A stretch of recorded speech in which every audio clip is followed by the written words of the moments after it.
It's March 20th, 2012, and we're here at the Specialty Health Clinic with author Robb.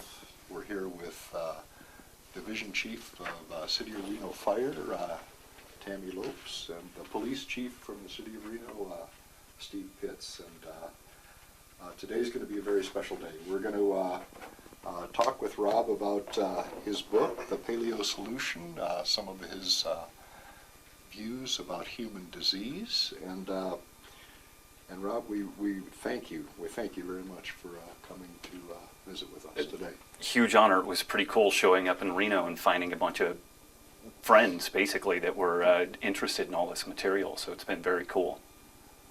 Well, we were excited too, because we were aware of your work. You were living up in Northern California, and we were aware of your work, and we liked your work. And then when we heard that you had moved to Reno, then we got really fired up. We've met several times. We like what we're seeing very much, and so yeah, the feeling is mutual. Cool. That's for sure. One of the things that I'd like to do, just for starters, is I'd like for people who don't know about paleo, I'd like you to give us an overview of paleo, what that really means. And I'd like to point out that Tammy gave me an incredible article that you're mentioned in, and our friend Gary Tobbs is mentioned in, and you and Gary are friends, I know. So things are fitting together nicely. And the article is addressing the epidemic of obesity in the United States Fire Service. This is a wonderful article. It's an indication that I think things are changing. Things are changing in a positive direction, especially as we address the obesity epidemic. And I just think that's desperately needed, because in the last 30 years, what we've seen in our country and now in the rest of the developed world is a disaster. Right. With obesity increasing, and type 2 diabetes following right along with it. Where does paleo fit into this issue and the solutions? What are your views on? What's your overview of that? You know, the whole concept is just this idea of genetic or evolutionary discordance. You know, that we have some genes that were forged living as hunter-gatherers, that we've had some sort of a qualitative shift that is kind of antagonistic to the health that we had as hunter-gatherers. And it's kind of interesting if you go to an anthropology department and you ask them, hey, what was the health of hunter-gatherers? What was it like? How long did they live? And typically it was very, very good. Obviously there was a lot of early death due to infection and injury and stuff like that. But then beyond that, both archaic and then contemporarily studied hunter-gatherers are very healthy.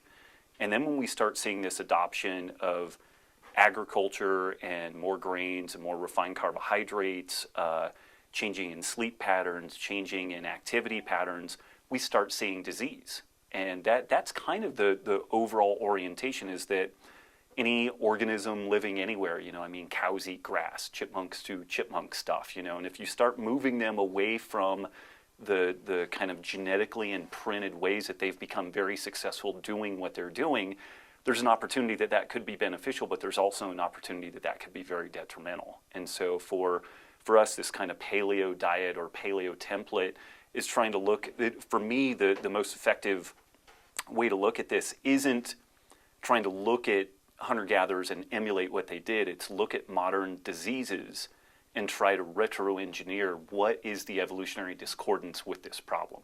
What is it that we're doing now that is potentially problematic? Like we'll talk about sleep, I know, and we have certain populations, police, military, fire, that are, and medical, obviously, that are horribly impacted by sleep debt. And historically, we've just kind of said, well, you need to tough it out. This is just part of the job. And what we're discovering is that approach is incredibly costly, both in human lives and in the amount of money that we deal with the collateral damage associated with that.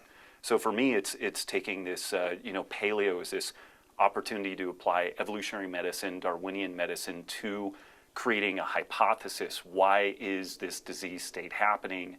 Can we look at the evolutionary history of an organism, being us in this case, and then retro-engineer what the problem is, and then maybe offer a solution? And the cool thing about it is that these solutions are incredibly effective and inexpensive. When we deal with biological systems, if we do things correctly, it doesn't cost us a lot of money to fix it because we're dealing with things in a multifactorial fashion. When we deal with sleep, deal with exercise, deal with food, things kind of come into a rightness rather quickly. Are you comfortable with the idea that about 10,000 years ago, that's when we stopped being hunter-gatherers per se, and agriculture was organized? It depends. If you look at the Native American populations of the United States, it maybe was a couple of hundred years ago, if that. And we see this kind of time ordering. Northern Europe, certain parts of Northern Europe, the Middle East. If people eat in a more agricultural kind of way, we don't tend to see metabolic derangement, insulin resistance, type 2 diabetes, obesity, and stuff like that. We don't see that until maybe the fourth decade, fifth decade, when you start heading into Great Britain, or basically you see a time ordering when people adopted agriculture. The more early that they did, they tend to have a little bit of buffering against these metabolic effects. Native Americans have absolutely no buffering against that at all. We're seeing type 2 diabetes in children under 10 years old in these populations. They're waylaid by this problem. So, when this happened is a little bit variable on where you were on the planet, and then also some genetic factors from that. And it's pretty clear from the archaeological record, when agriculture hit an area, there was a massive increase in infant mortality. It was in evolutionary biology, they call it a selection pressure.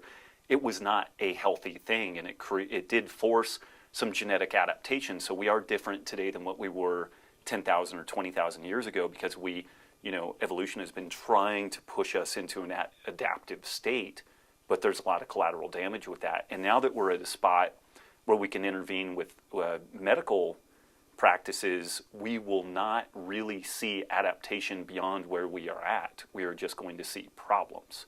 So you're not going to see somebody adapt to a 7-Eleven, a 64-ounce big gulp in a bag of chips. They're just going to get sick, and we'll keep them long enough to reproduce, and then their children will have problems.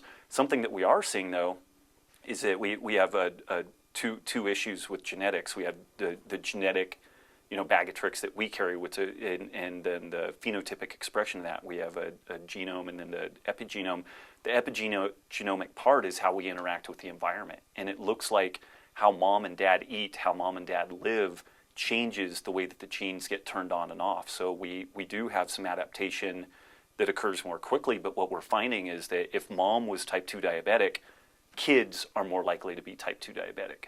And that is something that's very, very cryptic, because it's not changing the genetics, but it's changing how these little switches get flipped on and off, and that is feeding forward into multiple generations, into subsequent generations.